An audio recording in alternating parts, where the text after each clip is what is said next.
Bismillahirrahmanirrahim.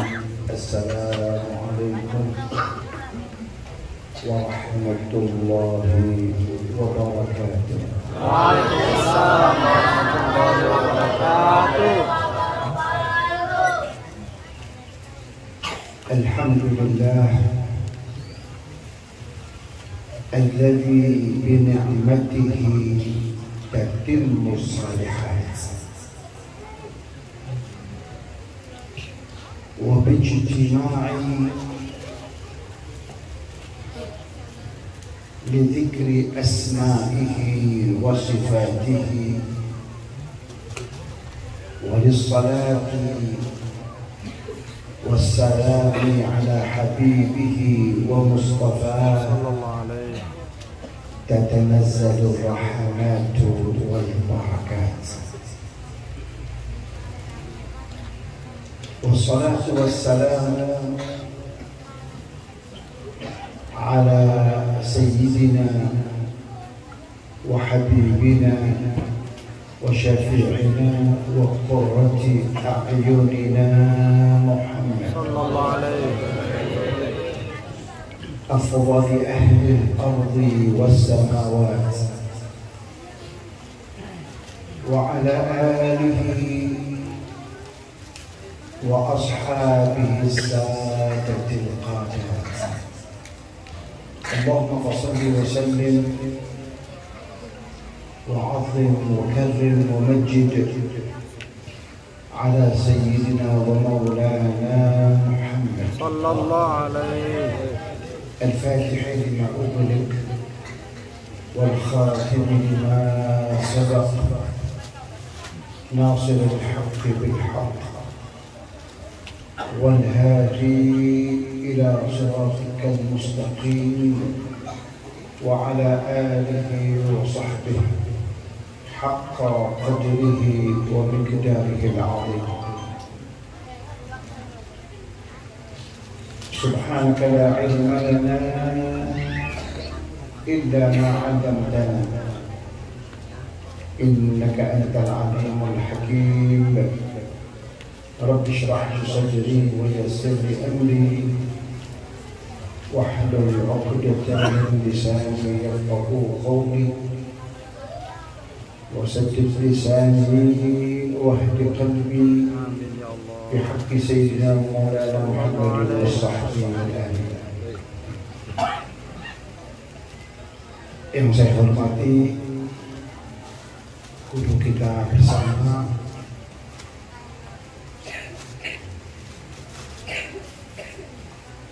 Guru Al-Hajj Kashful Anwar, yang saya hormati Al-Syekh Al-Muhib Al-Kathir Abdul Aziz Al-Kathir, yang saya hormati para undangan yang saat ini hadir, ya. Saya tidak bisa sebutkan namanya satu persatu, tapi itu bukan berarti tidak mengurangi rasa hormat saya kepada beliau-beliau yang saat ini hadir. Para komunitas macam-macam, ada komunitas ya pesulap-pesulap merah. Masya Allah. Masya Allah. Dan yang di belakang sana tadi yang menyambut kedatangan saya, komunitas yang insya Allah semuanya akan membanggakan hati baginda Rasulullah. Hadirin hadirat, pecinta-pecinta baginda Rasulullah, pedamba syafaat Rasulullah sallallahu alaihi wasallam. Mari pada kesempatan yang baik ini di pertemuan kita yang semoga diridhai dan diberkahi oleh Allah ini. Amin ya Allah, amin. Kita bersama-sama memanjatkan puja dan puji syukur kita kehadirat Allah, di mana semata berkat limpahan rahmat, taufik, hidayah dan inayahnya, maka di tengah-tengah kesibukan kita menjalankan aktivitas kehidupan ini, Allah masih berikan kesempatan kepada kita dengan digerakkan hati kita, diayunkan langkah kita, dihadirkan kita di sebuah majelis yang kita yakini merupakan tempat turunnya rahmat Allah. Amin ya Allah, amin. Majelis yang kita yakini merupakan tempat turunnya anugerah Allah. Amin. Majelis yang kita yakini saat ini Allah sedang menghujani kita dengan maghfirahnya. Amin ya Allah. Maka besar harapan kita kepada Allah, tidaklah kita beranjak meninggalkan majelis ini setelah acara ini selesai, kecuali dosa-dosa kita akan diampuni oleh Allah. Kesalahan-kesalahan kita akan dimaafkan oleh Allah. Amin ya Allah. Penyakit-penyakit kita akan diangkat dan akan disembuhkan oleh Allah. Serta hajat-hajat kita akan dikabulkan oleh Allah. Baik hajat-hajat yang berkaitan dan bertalian dengan kepentingan keduniaan kita, apapun itu, semoga Allah akan selalu memberikan kemudahan. Serta hajat-hajat yang berkaitan dan bertalian dengan kepentingan keakhiratan kita, semoga Allah Subhanahu wa Ta'ala akan selalu memberikan hidayah, maghfirah serta syurganya kepada kita. Amin ya rabbal alamin. Selawat serta salam marilah senantiasa kita senandungkan, kita baca untuk kita haturkan kehadiran baginda Rasulullah Sallallahu Alaihi.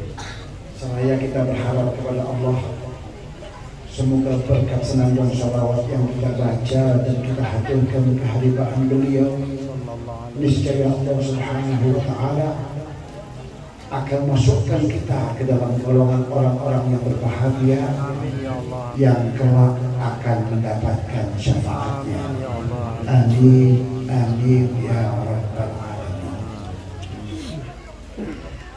Sebelum kita berbicara tentang hikmah maulid, ada baiknya kalau saya mengangkat dari majelis yang saat ini sedang kita hadiri.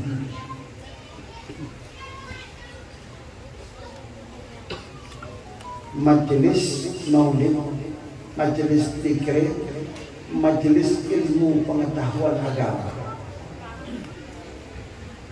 dan kontribusinya serta sumbangsihnya untuk kehidupan kita. Pertanyaan besarnya, apakah di tengah-tengah kesibukan kita menjalankan aktivitas kehidupan ini, masih perlukah kita untuk menyisihkan waktu kita untuk kemudian hadir di majelis-majelis yang seperti saat ini sedang kita hadir?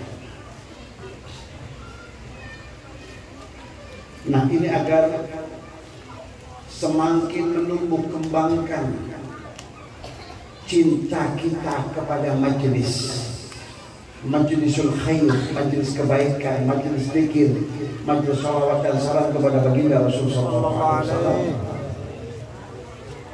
Simaklah apa yang disampaikan oleh Rasul SAW 15 abad yang silam tentang sebuah majelis yang seperti saat ini yang sedang kita hadiri. Sabda Rasul SAW di depan halayak para sahabatnya saat itu 15 abad yang silam, Rasul mengatakan, majtama'a qaumun yadhkuruna Allah illa hafathumul malaikah wa ghasyiyatuhumur rahmah wa nazalat alaihimus sakinah wa dzakarahumullahu fi man 'indah atau kama qala sallallahu alaihi wasallam. 15 abad yang silam Rasul menuturkan, seraya beliau mengungkapkan akan hakikat dari sebuah majelis seperti majelis yang saat ini sedang kita hadiri. Kata Rasul, sabda Rasul saat itu, tidaklah berkumpul sekelompok masyarakat, tidaklah berkumpul sekomunitas masyarakat, di mana kumpulnya mereka itu tiada lain hanyalah untuk berzikir kepada Allah, bertasbih, bertahmid, bertakbir, bertahlil, beristighfar, termasuk bersolawat dan bersalam kepada junjungan kita Nabi besar Muhammad sallallahu alaihi wasallam. Nah, apa yang akan terjadi? Manfaat semacam apa yang akan kita peroleh manakala ada sekelompok masyarakat kumpul guyup hanya untuk maksud-maksud yang seperti saya sebutkan di atas tadi, berzikir dan berselawat kepada Nabi. Penjelasan Rasul, minimal ada 4 anugerah Allah, minimal ada 4 karunia Allah, ada 4 anugerah dari langit yang akan kita bawa serta pulang sebagai oleh-oleh kita dari hadirnya kita di majelis seperti ini. Lalu Rasul sallallahu alaihi wasallam menjelaskan akan anugerah Allah dan karunia Allah yang 4 itu.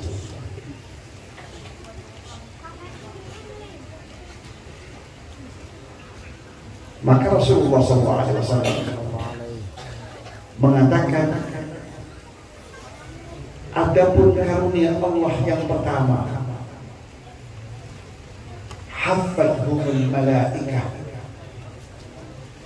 Saat kita duduk di tempat ini, di bawah tenda ini, dan kita sedang mendengarkan ceramah keagamaan ini, tanpa kita sadari, nun jauh di sana, di alam malakut, tempat bersemayamnya para malaikat rahmat Allah. Saat ini, detik ini, Allah perintahkan kepada para malaikat tersebut untuk turun ke dunia ini, untuk turun ke kota Balikpapan ini, untuk turun ke majelis kita ini. Seraya Allah perintahkan kepada para malaikat-malaikatnya itu untuk membentangkan sayapnya guna mengayomi orang-orang yang hadir di majelis tersebut. Jadi kalau saya boleh saya ilustrasikan, saya gambarkan secara sederhana, saat ini kita sedang berada di bawah sirip sayap malaikat rahmat Allah. Kalau kita boleh gambarkan secara sederhana, kita posisi kita saat ini seperti anak-anak ayam yang tatkala induknya melihat ada ancaman, sang induk akan membentangkan sayapnya dan akan mengayomi anak-anak dari segala mara bahaya. Posisi kita saat ini seperti itu, sedang berada di bawah sirip-sirip sayap malaikat rahmat Allah. Kalau ada yang bertanya, Habib kok kita nggak lihat sirip malaikat? Itu karena keterbatasan kita. Tapi yakinlah, itulah yang disampaikan oleh Rasul kita Muhammad. Sementara setiap tutur kata yang meluncur dari mulut beliau itu, Allah tegaskan, la yantiqu 'anil hawa in huwa illa wahyun yuha. bahwa Rasulullah SAW itu setiap tutur katanya bukan produk pikiran beliau, tapi mutlak merupakan wahyu yang Allah turunkan kepada beliau, yang Allah perintahkan untuk disampaikan kepada umat. Jadi setiap informasi yang datang dari Rasul itu berdimensikan wahyu, bukan sembarang informasi. Lama ya. Saat ini kita sedang berada di bawah sirip-sirip sayap malaikat rahmat Allah. Lalu apa arti sebuah perlindungan Allah untuk diri kita dengan menugaskan malaikat rahmatnya untuk melindungi diri kita? Kita bangsa manusia memang adalah makhluk yang telah dimuliakan oleh Allah. Walaqad karramna bani Adam. Memang kita telah dimuliakan oleh Allah sebagai anak Adam, bangsa manusia. Salah satu bentuk pemuliaan Allah pada diri kita itu adalah difirmankan oleh Allah dalam ayat yang lain, yaitu tatkala Allah ciptakan manusia, Allah ciptakan fi ahsani taqwim. Laqad khalaqnal insana fi ahsani taqwim. Sungguh kami telah ciptakan bangsa manusia itu dalam bentuknya yang paling elok, yang paling indah, yang paling bagus. Akan tetapi tampilan fisik kita yang indah dan bagus itu tidak serta-merta menjadikan kita makhluk Allah yang super dalam segala hal. Di balik keindahan bentuk fisik kita sebagai manusia, adalah manusia itu merupakan makhluk Allah yang lemah dan tidak berdaya. Allah berfirman, wa khuliqal insanu dha'ifa, dan adalah manusia itu diciptakan oleh Allah dalam keadaan lemah dan tidak berdaya. Di antara nilai-nilai kelemahan bangsa manusia adalah bahwa dia tidak akan pernah tahu apa yang akan terjadi pada dirinya setengah jam ke depan. Bahkan yang setengah jam ke depan itu terbilang terlalu lama.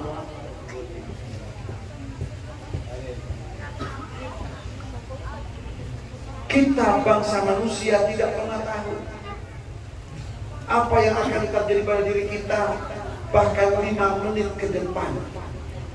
Siapapun kita, apapun strata pendidikan kita, baik yang nggak lulus SD maupun yang lulus SD maupun yang lulus SMP, SMA, sampai perguruan tinggi, sampai S1, S2, S3, lanjut S4, S5, STLR. Ya. Manusia-manusia itu apapun strata pendidikannya, ia tidak akan pernah tahu apa yang akan terjadi pada dirinya 5 menit ke depan. Hal itu karena Allah telah tegaskan, wala ya'lamul ghaiba illallah. Dan tidak ada yang mengetahui tentang hal-hal yang gaib kecuali Allah. Dan segelintir manusia, hamba-hamba Allah yang punya kedekatan dengan Allah. Siapa mereka? Para nabi, para rasul, dan para aulia Allah. Itu Allah warisi kepada mereka sedikit daripada ilmu ghaib itu, yang lainnya tidak. Jadi kalau ada hari ini kirim SMS kepada saya akan ramal nasib masa depan Anda, itu merupakan kebohongan publik. Itu penipuan. Jangan percaya. Umat Muhammad gak pantas untuk percaya hal-hal yang seperti itu. Paham Bapak ya? Nah, malam ini kita ngaji cerdas ya. Ngaji cerdas. Karena umat Muhammad itu target Nabi adalah al-mu'minu kayyisun fatinun. Sosok mukmin itu adalah sosok manusia yang pandai dan cerdas, nggak mudah dibunguli orang, nggak mudah ditipu orang, nggak mudah termakan hoax dan seterusnya. Punya kepandaian. Maka jika yang akan terjadi itu musibah, bencana, petaka, karena kita tidak pernah tahu, kita tidak pernah melakukan antisipasi untuk menghindari itu semua. Dan realita kehidupan menunjukkan akan hal itu. Tiba-tiba seseorang mengalami musibah, tiba-tiba seseorang mengalami hal-hal yang tidak pernah ia harapkan hadir dalam kehidupannya, dan dia tidak punya daya dan upaya untuk mengantisipasi semua itu. Itu jelas bukti bahwa sang manusia bersangkutan tidak tahu mengaku tentang hal-hal yang gaib. Nah, jika yang akan terjadi musibah, bencana, petaka, maka itu semua akan tertolak berkat perlindungan Allah melalui malaikat-malaikat rahmatnya. Yang perlindungan itu kita peroleh dari hadirnya kita di majelis ini.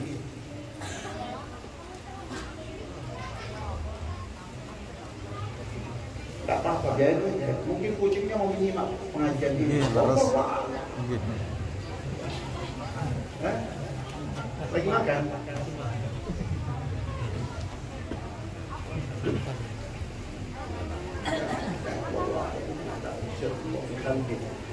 Terima juga.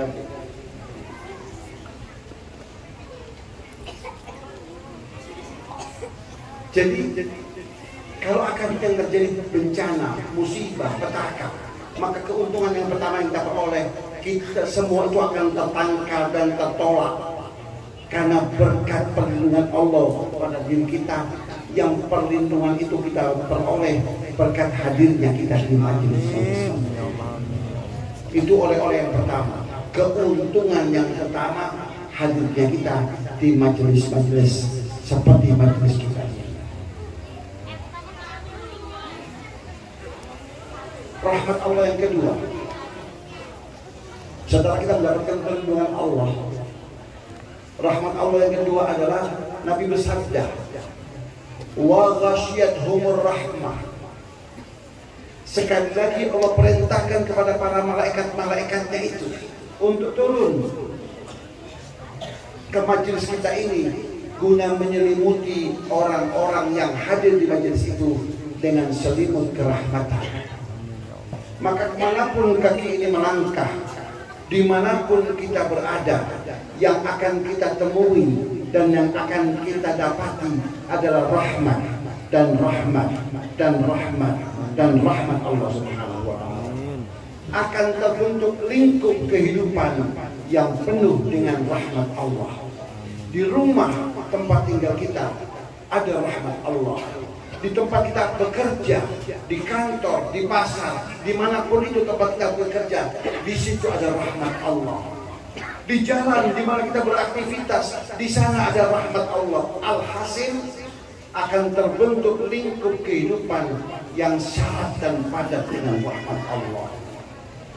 Bahkan tatkala nanti kita pulang, rahmat Allah itu akan kita bawa serta pulang bersama kita. Amin ya Allah. Dan saat kita membuka pintu rumah kita, rahmat itu akan bertebaran seantero rumah kita. Dan tatkala rahmat itu mengenang istri-istri kita, taruhlah yang hadir saat ini adalah kaum bapak-bapaknya saja. Kaum istrinya karena satu dan lain hal tidak ikut hadir, tinggal di rumah. Nah, selama ini Ini contoh kecil saja. Selama ini tingkat kesetiaan istri kita itu hanya berkadar 50%. Seringkali ucapan kita sebagai suami dibantah oleh istri kita.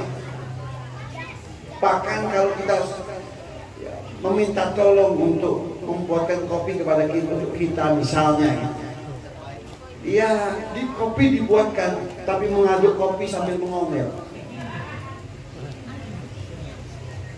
Ada yang seperti itu? Ada.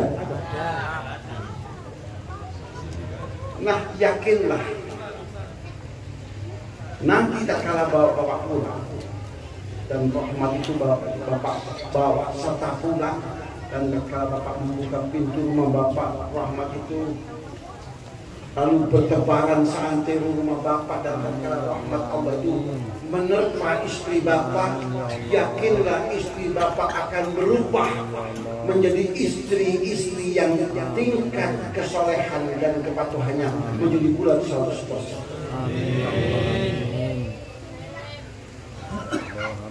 Kan juga yang kita berikan bagiannya dia supaya senang juga kan, supaya adil.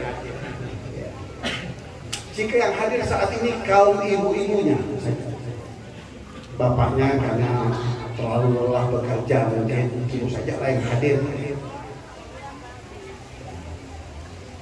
maka jika nanti ibu pulang dan rahmat itu ibu bawa serta pulang,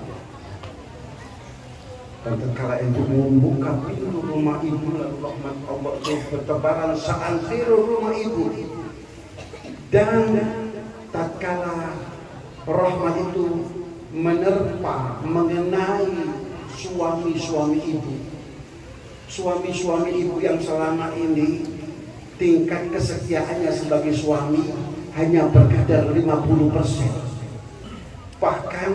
bahkan sudah terdengar kabar burung bahwa ia akan menduakan ibu. Ada yang model-model poligami. Paham ibu? Ini betapa dahsyatnya sebuah majelis taklim. Maka yakinlah ibu-ibu, saat rahmat Allah itu mengenai suami-suami ibu, di mana tingkat kesetiaan suami ibu hanya berkadar 50%, bahkan sudah berniat ingin menduakan istri ibu, maka suami ibu akan berubah menjadi suami yang tingkat kesetiaannya bulat menjadi 100%. Bahkan angan-angan ingin beristri dua itu pun pupus dari benak dan pikirannya. Amin. Langsung ada yang merespon amin. Demikian pula jika bapak dan ibu hadir pada malam hari ini, selama ini putra putri ibu sebagai putra putri tingkat kesolehan dan kepatuhannya sebagai anak hanya berkadar 50%. Utamanya saat kita bangunkan mereka di pagi hari untuk melaksanakan sholat subuh, biasanya hanya direspon dengan melihat saja. Betul. Ada yang punya pengalaman itu enggak? Kalau nggak ada, orang Balikpapan nih hebat semua, luar biasa. Kita bangunkan anak kita biasanya dia sebentar dan balik tidur lagi. Begitu pula putri-putri kita dan hal-hal yang lain. Tatkala kita nanti pulang dan rahmat ini mengenai diri mereka, maka yakinlah putra putri kita akan berubah menjadi putra putri yang tingkat kepatuhan dan kesolehannya menjadi bulat 100%. Sehingga rumah tangga yang sakinah, yang penuh dengan nuansa mawaddah warahmah, suami sayang istri, istri cinta suami, dan anak-anak yang soleh dan solehah akan muncul ke permukaan, bukan karena apa-apa, tapi karena berkat kehadiran bapak-bapak dan ibu-ibu di majelis-majelis seperti ini. Kalau begitu sebuah majelis seperti ini, kontribusi dan sumbangsinya untuk kehidupan kita amat sangat luar biasa. Jadi nggak perlu lagi ibu-ibu ke dukun cari pelet untuk suami, nggak perlu. Itu kuno, zaman Majapahit. Ya, sekarang kan zamannya Jokowi. Ya, rakyat Indonesia sudah cerdas. Ya, mengantisipasi agar suami menunggalkan kita, supaya suaminya minal muwahhidin dan bukan minal musyrikin. Ya, maka sering-seringlah hadir di majelis-majelis taklim. Insya Allah barakatnya majelis taklim, rumah tangga yang sakinah itu akan muncul ke permukaan. Sebagaimana yang kita harapkan semua. Amin ya rabbal alamin.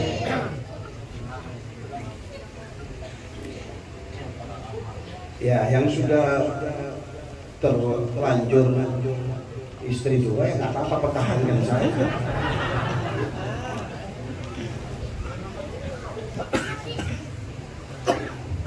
Jangan kemudian jadi ahli takwa.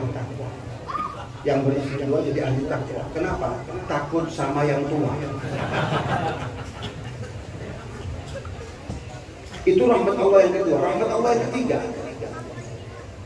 setelah kita mendapatkan selimut kerahmatan, adalah rahmat Allah yang ketiga, wa nazalat alaihimus sakinah. Sekali lagi, beribu para malaikat-malaikat rahmat Allah itu, bahkan berjuta, bahkan bermiliar, Allah perintahkan untuk hal yang ketiga turun ke majelis kita ini guna mengkaruniai dan menganugerahi orang-orang yang hadir di majelis itu sebuah karunia Allah yang amat sangat luar biasa nilainya, dan setiap kita amat sangat membutuhkannya. Tapi sayang, anugerah Allah yang satu ini bukan barang komoditas dagangan yang dijajakan di pasar-pasar maupun di toko-toko.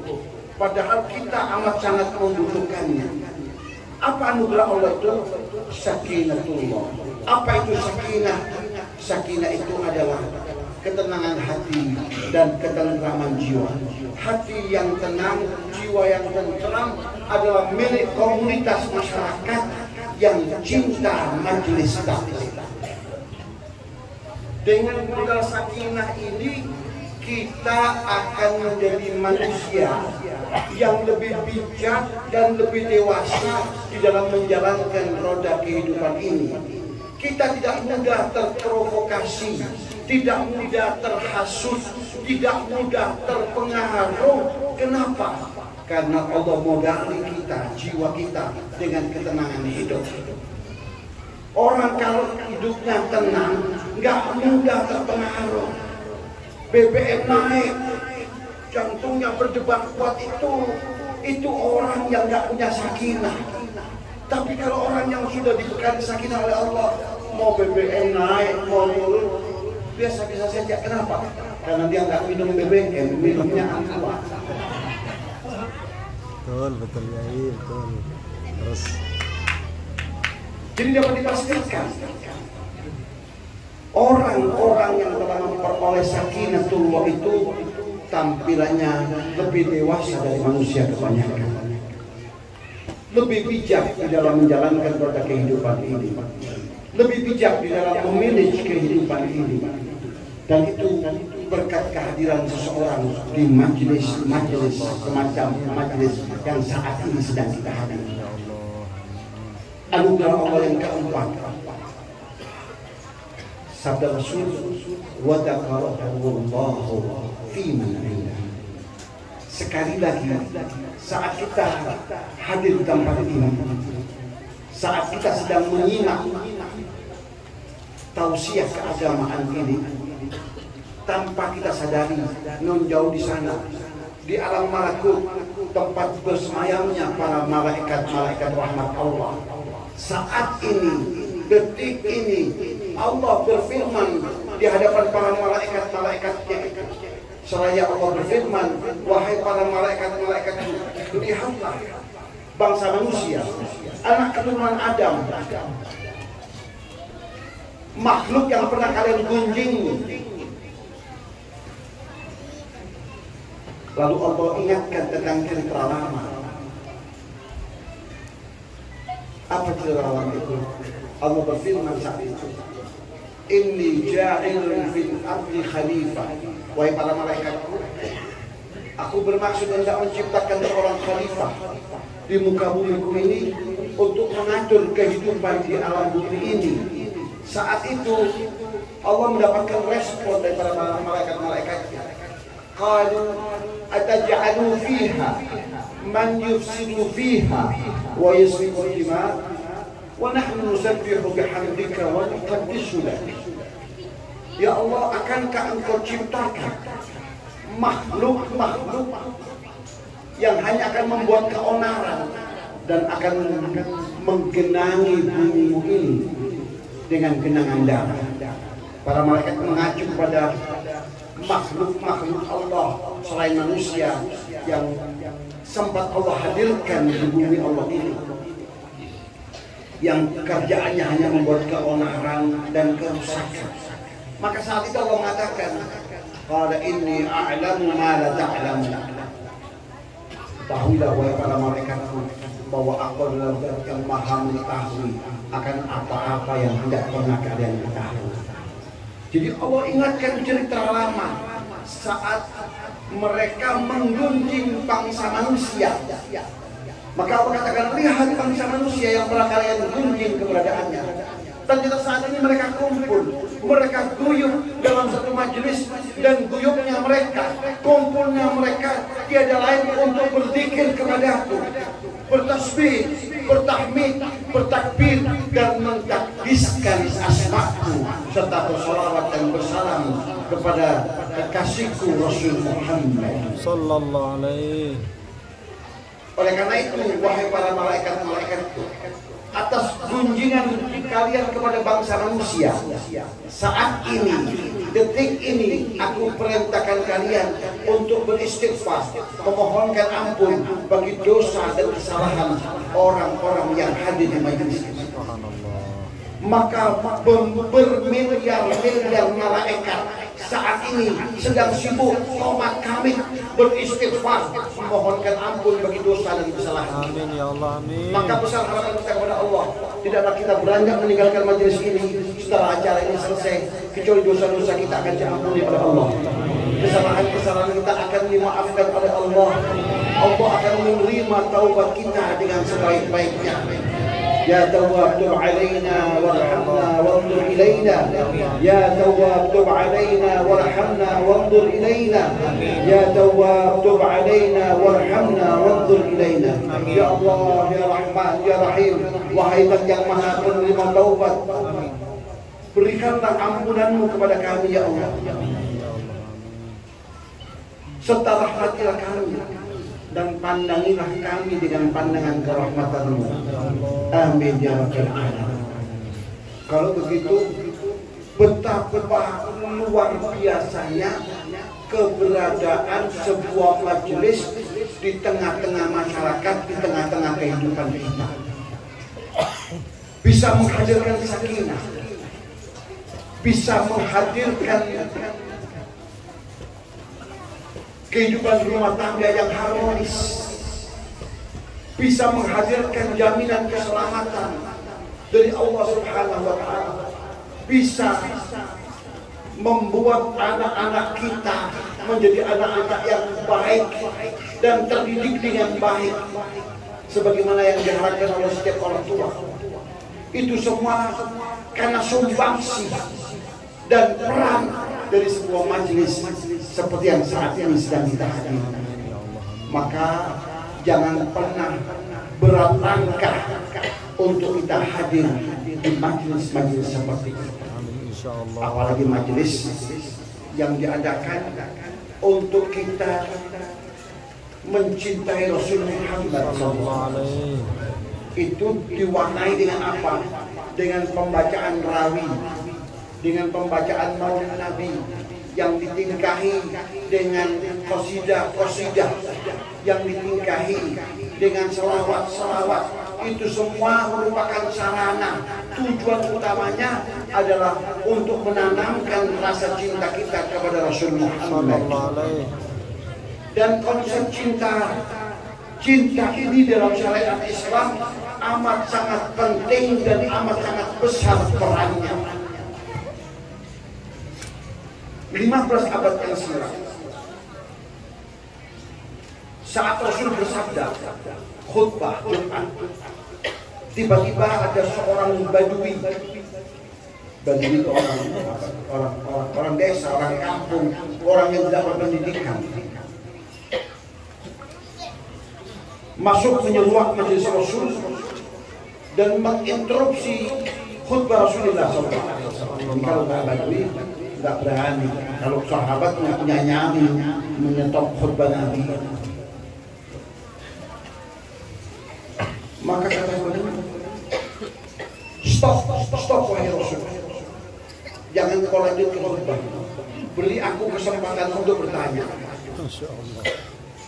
Rasul Sallallahu Alaihi Wasallam sebagai seorang pemimpin yang akomodatif, yang mampu mengakomodir setiap kebutuhan masyarakat yang dipimpinnya.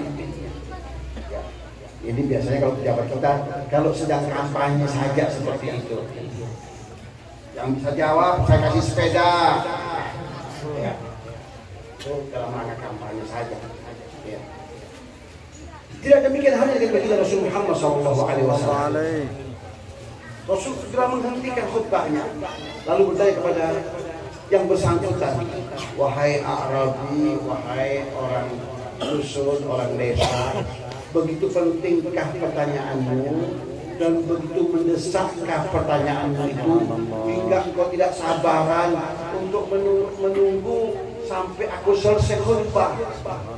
Badui, dasar orang tidak berpendidikan mengatakan, benar wahai Rasul, pertanyaan ini sudah mendesak-desak di dadaku dan aku ingin segera menanyakannya kepada-Mu.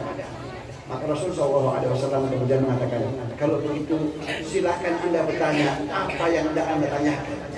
Pada Rasul sedang khutbah,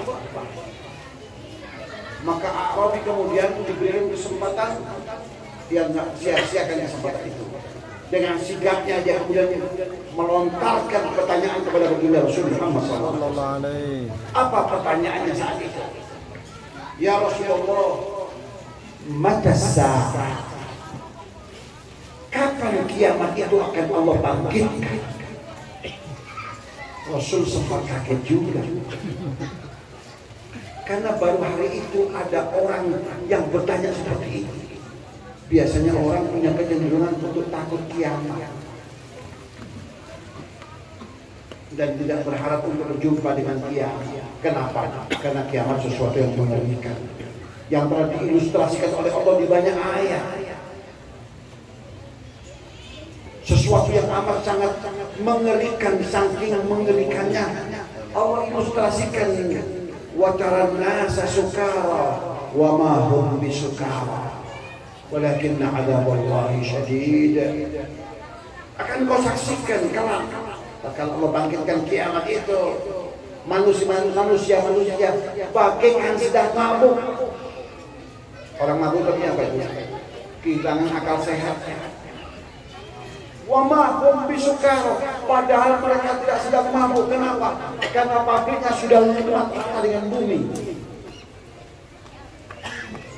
Kedai-kedai minuman keras itu sudah rata dengan bumi, bahkan penjualnya sudah rata dengan bumi. Tapi kenapa ada orang-orang yang bertingkah bagaikan orang yang sedang mabuk, kehilangan akal sehatnya? Walakinna adzaballahi syadid, karena mereka terancam oleh azab Allah yang amat sangat keras. Ketakutan itulah yang membuat mereka kehilangan akal sehat mereka. Maka cenderung manusia menghindari akan momen itu. Tapi kenapa hari itu ada seorang yang begitu nekat, bahkan terkesan dia nggak sabar untuk berjumpa dengan kiamat. Maka Rasulullah SAW kemudian balik bertanya kepadanya, wahai Arabi, engkau terkesan sudah nggak sabaran ingin segera berjumpa dengan kiamat. Ma'adattalah, apa yang sudah engkau persiapkan untuk menyongsong kiamat itu?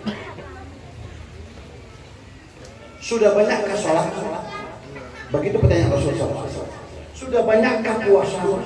sudah banyakkah ibadahmu? Dicecar dengan pertanyaan semacam itu, Arabi pun sadar diri, dia hanya menunduk dan menggelengkan kepala. Sesaat kemudian dia mengangkat kepalanya dan berkata, wahai Rasulullah, aku hanya seorang Arabi yang syarat dengan keterbatasan. Ibadahku terbatas, sholatku terbatas, puasaku terbatas, ibadahku secara keseluruhan terbatas. Tapi wahai Rasul, ketahuilah, akan aku song-song datangnya kiamat itu dengan satu modal. Apa itu? Cinta Allah dan cinta Rasulnya Muhammad. Apa reaksi Rasulullah SAW? Tatkala ada seorang warga yang terkesan bonek dan menyatakan di hadapan Rasul bahwa dia hanya akan bermodal cinta Allah dan cinta Rasul Muhammad. Marahkah Rasul? Berangkah Rasul? Tapi Rasul tidak marah. Rasul kemudian tersenyum. Lalu setelah tersenyum, Rasul mengatakan kepada Arabi itu, dan didengar oleh banyak orang karena momennya di hari Jumat dan sedang hendak melaksanakan ibadah salat Jumat. Wahai Arabi, ketahuilah bahwa kelak di hari kiamat itu manusia akan diguyupkan bersama orang-orang yang ia cintai. Yusharul mar'u yaumal qiyamati ma'aman ahabba. Kelak manusia itu akan dikumpulkan, akan diguyupkan bersama orang-orang yang ia cintai. Lalu Rasul mengatakan, wa anta ma'aman ahbabta, dan engkau akan juga dikumpulkan bersama orang yang engkau cintai. Maka pertanyaan besarnya, siapa yang kita idolakan di dunia ini? Kalau yang kita idolakan Inul Daratista, ya insya Allah akan diguyupkan dengan Inul Daratista. Amin. Tapi kalau kita yang kita idolakan adalah Rasul kita Muhammad, yang kita tokohkan adalah Rasul Muhammad, tambatan hati kita adalah Rasul Muhammad, insya Allah berangkat dari cinta ini kita akan diguyupkan bersama Rasul Muhammad. Amin, ya Allah, amin. Apa yang saya sampaikan tidak berlebihan. Kenapa? Sebab tatkala hadis ini disampaikan oleh Rasul SAW, di sana ada seorang sahabat Rasulullah yang bernama Sayyidina Anas ibnu Malik. Sayyidina Anas ibnu Malik ini sejak beliau berusia 7 tahun, saat Rasul dihijrah beliau yang pertama, dibawalah Anas kecil ini menghadap Rasulullah SAW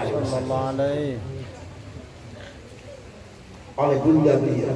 Bunda beliau bernama Ummu Sulaim. Ummu Sulaim membawa sang anak menghadap Rasulullah SAW.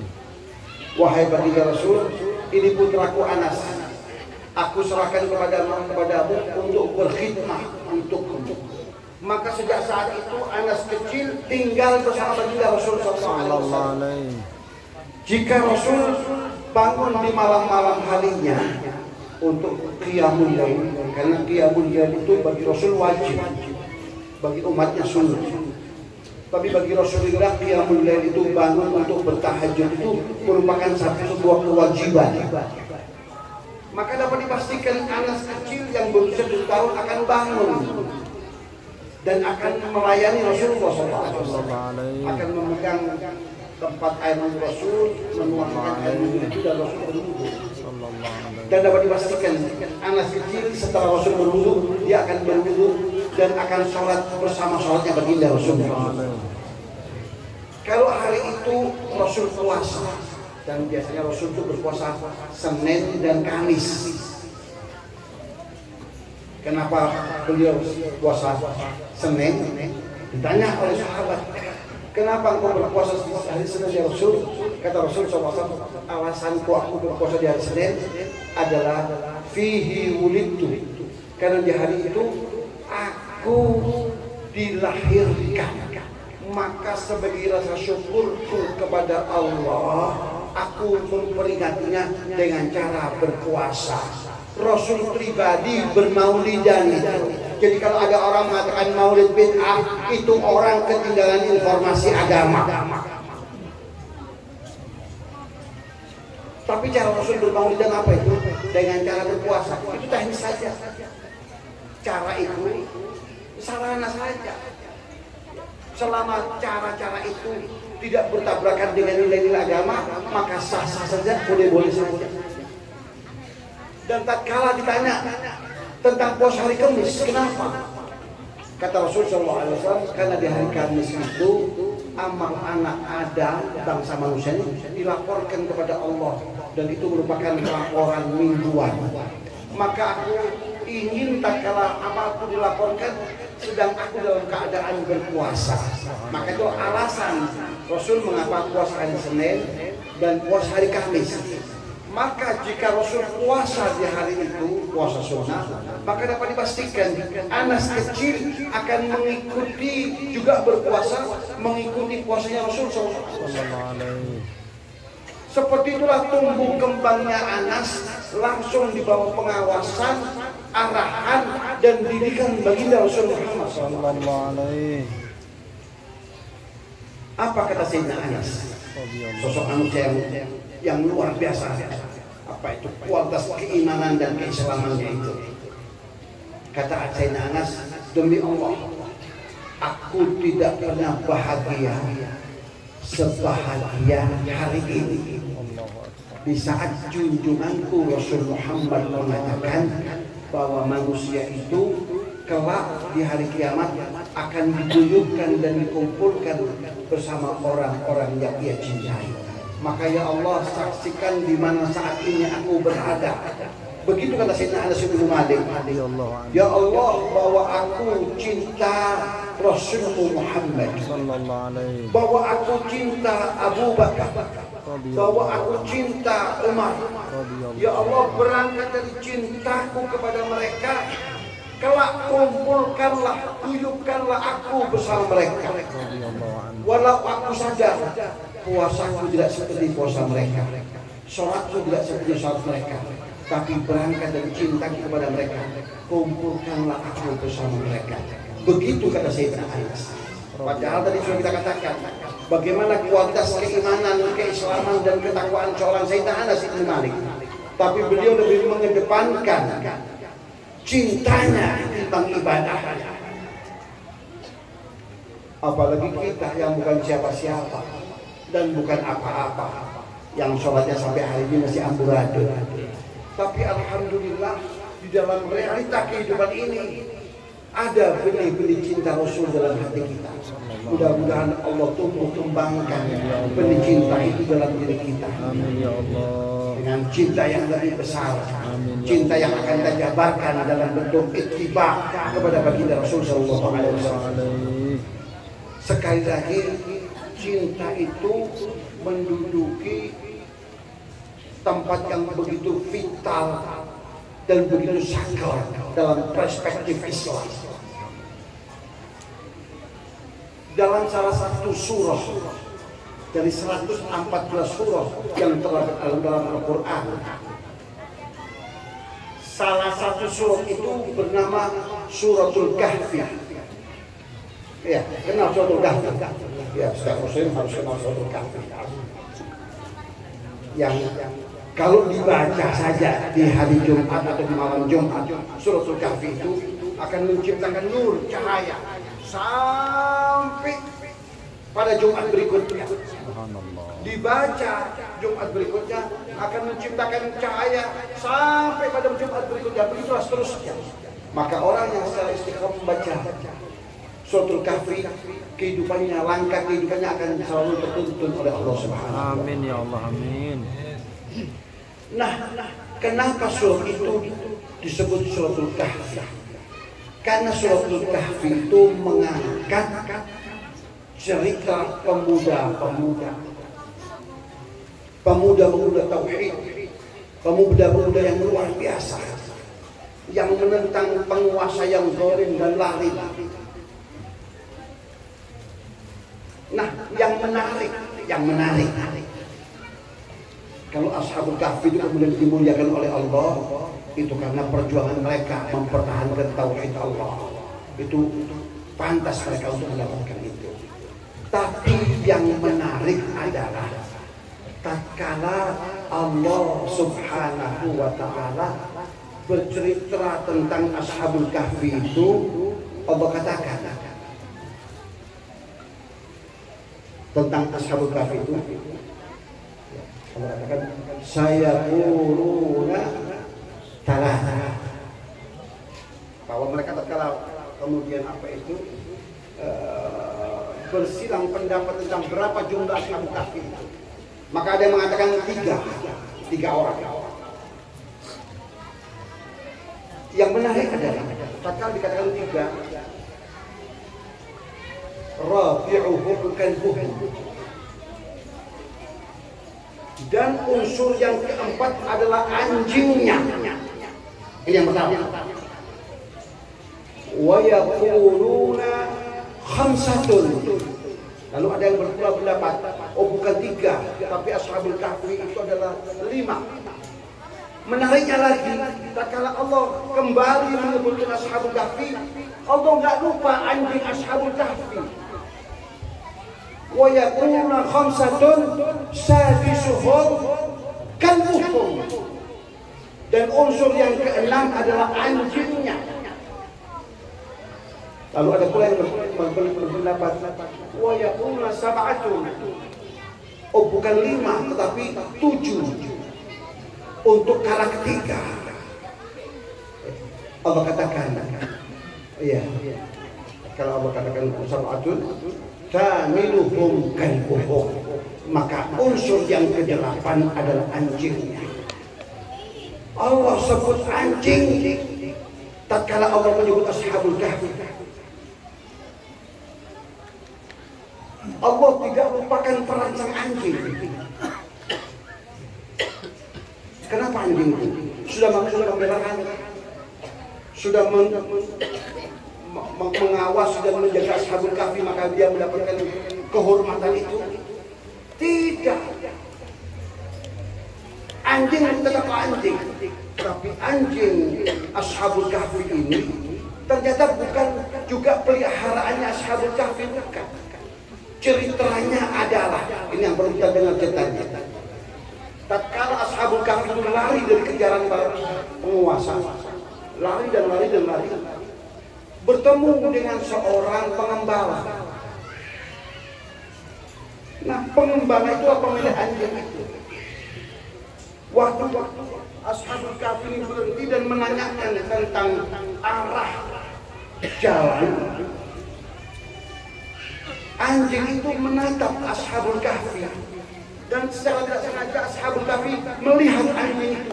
Maka bertemu pandangan antara pandangan Ashabul Kahfi dan pandangan sang anjing. Tiba-tiba saja sang anjing jatuh cinta kepada Ashabul Kahfi. Begitu Ashabul Kahfi sudah mendapatkan penjelasan dan keterangan dari sang pengembala itu, ya lewat terus. Anjing itu kemudian mengikuti Ashabul Kahfi. Sudah dihalau oleh pemiliknya, tapi tetap dia berontak dan mengikuti Ashabul Kahfi. Sampai tatkala Ashabul Kahfi itu masuk ke dalam goa, anjing itu pun ikut. Adalah pernyataannya, bukan pertanyaannya, pernyataannya. Jika seekor anjing dalam perspektif Islam, dalam madhab kita, madhab Syafi'i, anjing itu terkategori najis yang berat. Kalau dia menjilat tubuh kita, maka kita harus bersihkan 7 kali. Salah satunya dengan unsur tanah. Najis yang berat. Nah, makhluk yang hina dan najis dengan najis yang berat bisa terangkat harkat dan derajatnya, sehingga kelak dia akan menjadi satu-satunya anjing penghuni surga Allah. Dan sang anjing itu telah diabadikan cerita dalam Al-Quran itu saking mulianya anjing. Kenapa jadi mulia? Karena sholatnya. Memangnya ada sholat anjing? Karena puasanya. Memang ada syariat di dalam syariat anjing ada puasa? Nggak ada penjelasan. Bukan karena ibadah, bukan karena sholat, lalu karena apa? Sekali lagi jawabannya karena cinta yang sesaat. Cinta yang sesaat saja telah melambungkan dan membuat sang anjing, binatang yang kotor dan najis itu menjadi begitu mulia di sisi Allah. Hingga Allah abadikan dalam Al-Quran, dan dia menjadi satu-satunya makhluk Allah yang bernama anjing yang akan menghuni surga Allah. Bahkan saking mulianya nama anjing itu jika ditulis, maka dia akan menghadirkan berbagai macam keajaiban. Saking saktinya ini. Sekali lagi, apa anjing itu tiap malam tahajud maka menjelma menjadi makhluk yang sakti? Tidak sama sekali. Sekali lagi, karena cinta kepada orang-orang soleh, cinta kepada orang-orang soleh. Apalagi cinta kalau kita alamatkan kepada baginda Rasulullah. Maka saya kita yang akan menjadi mulia, kita yang akan menjadi istimewa. Kalau Rasul pada hakikatnya nggak butuh cinta kita, nggak butuh kasih sayang kita, cukup cinta Allah, cinta malaikat-malaikat Allah, dan kasih sayang Allah serta kasih sayang malaikat-malaikat Allah. Tetapi Rasul SAW mendorong umat ini untuk mencintainya. Kenapa? Pada hakikatnya Rasul hendak memfasilitasi umat ini untuk mencapai kemuliaan dan keagungan di sisi Allah melalui jalur cinta Rasul. Jalur yang bukan jalur konvensional, tapi jalur yang luar biasa. Bukan sembarang jalur, bukan jalur sholat, bukan jalur ibadah formal, bukan, tapi jalur yang pintas menuju kemuliaan di sisi Allah Subhanahu wa Ta'ala, yaitu jalur cinta Rasul Muhammad SAW. Mudah-mudahan kita semua yang ada di tempat ini diberikan oleh Allah benih-benih cinta Rasulullah SAW. Dan jika telah ada benih cinta di dalam hati kita, mudah-mudahan Allah tumbuh kembangkan cinta itu di dalam diri kita, sehingga kita akan benar-benar mencintai Rasulullah, mengedepankan cinta kita kepada Rasulullah, melebihi kecintaan kita kepada siapa saja dan kepada apapun saja, kecuali cinta kita kepada Allah Subhanahu wa Ta'ala. Amin ya rabbal alamin. Inilah kita bisa lakukan di kesempatan ini. Mudah-mudahan apa yang saya sampaikan menjadi sudah yang barokah dan bermanfaat bagi kita semua di dunia wal akhirah. Mudah-mudahan kita semua yang hadir pada malam hari ini termasuk orang-orang yang kelak akan mendapatkan syafaat baginda Rasulullah sallallahu alaihi wasallam. Karena informasi Rasulullah mengatakan ahaqqun nasi bi syafaati yaumil qiyamah aktsarukum alayya salatan. Orang yang paling pantas dan yang paling layak untuk mendapatkan syafaatku kelak di hari kiamat adalah orang yang paling banyak berselawat dan bersalam kepadaku tatkala ia hidup di dunia. Maka jadikanlah andalan amalan sholawat itu menjadi amal andalan untuk kita semua, terutama kita yang hidup di akhir zaman ini. Adalah amalan yang cocok dan pas untuk jiwa kita dan untuk dimensi kemanusiaan kita saat ini. Adalah satu-satunya amalan adalah sholawat dan salam kepada junjungan kita Nabi Muhammad sallallahu alaihi wa ala alihi wa sahbihi wasallam. Hada ma nazalna ilaikum wal 'afu minkum. Wassalamu alaikum warahmatullahi wabarakatuh.